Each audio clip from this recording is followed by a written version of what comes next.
Jo larg kryeqytetit bullgar, Sofjes, ndodhet një universitet që mund mos jetë duke arsimuar student, por duke sjell emigrant në vend. Kjo është akuza që ministri i arsimit i Bullgarisë, Krasimir Vallchev, ka bërë ndaj Universitetit Evropian Politeknik. Institucioni i hapur në vitin 2010 dhe aktualisht në proces të riakreditimit i quan sulm pretendimet e ministrit. Ekipi i relit në Bullgari vendosi ta hulumtoj këtë rast duke vizituar universitetin më 5 mars në qytetin e Pernikut. Ekipi arriti pak para mesditës dhe gjeti tabelën e emrit të universitetit në një ndërtesë të madhe e cila përfshin një qendër tregtare dhe një hotel. Recepcionistja tha se këtu ka qenë një universitet vite më parë, ndërsa përpiqej ta gjente hyrjen. Për të arritur në universitet duhej të përdorej ashensori. Në katin e 8 nuk ishte askush, as një student e profesor. Klasat ishin bosh, po ashtu dhe biblioteka dhe laboratoret e kompjuterve. Një kat më sipër ndodhej zyra e dekanit, por pa dekan. 3 punonjës administrativ thanë se ai kishte dalë në një takim. Universiteti ofron programe në fushat e teknologjisë së informacionit, energjisë, arkitekturës dhe inxhinierisë dhe aktualisht i ka 175 student. Ky numër është mjaft i ulët krahasuar me universitetet e tjera në Bullgari. Ai punson 30 ligjërues dhe ka edhe disa të tjerë me kontratë.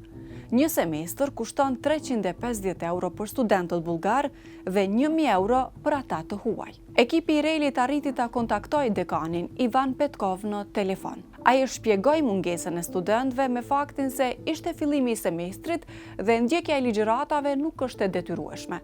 Tha gjithashtu se edhe një inspektim i qeverisë javën e kaluar kishte ndodhur në një moment të ngjashëm. Ministria e Arsimit në Bullgari tha se gjatë inspektimit nuk u gjet asnjë aktivitet i mirëfillt akademik në universitet. U vu në re mos përputhje ndërmjet orareve të ligjëratave dhe plan programeve, mungesë profesorëve, e studentëve dhe stafit. U përmendën edhe faturat e dyshimta të ulta të energjisë elektrike dhe ujit. Por pse ministri e quajti universitetin kanal për emigrant?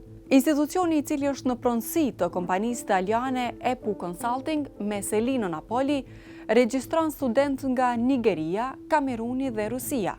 Ministria e Jashtme e Bullgarisë lëshon viza bazuar në listën e pranimeve të universitetit.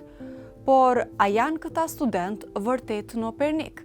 Ndërsa dekani këmbgul se po, Ministri i Arsimit thotë se nuk ka dëshmi që disa prej tyre të kenë hyrë fare në vend.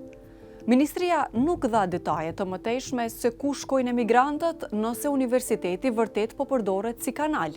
Studentët e huaj përbëjnë 8% të 190.000 studentëve të regjistruar në universitetet bullgare.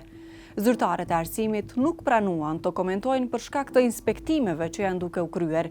Adresa e postës elektronike të pronarëve që figuron në regjistër është jo aktive dhe faqja e internetit nuk ekziston.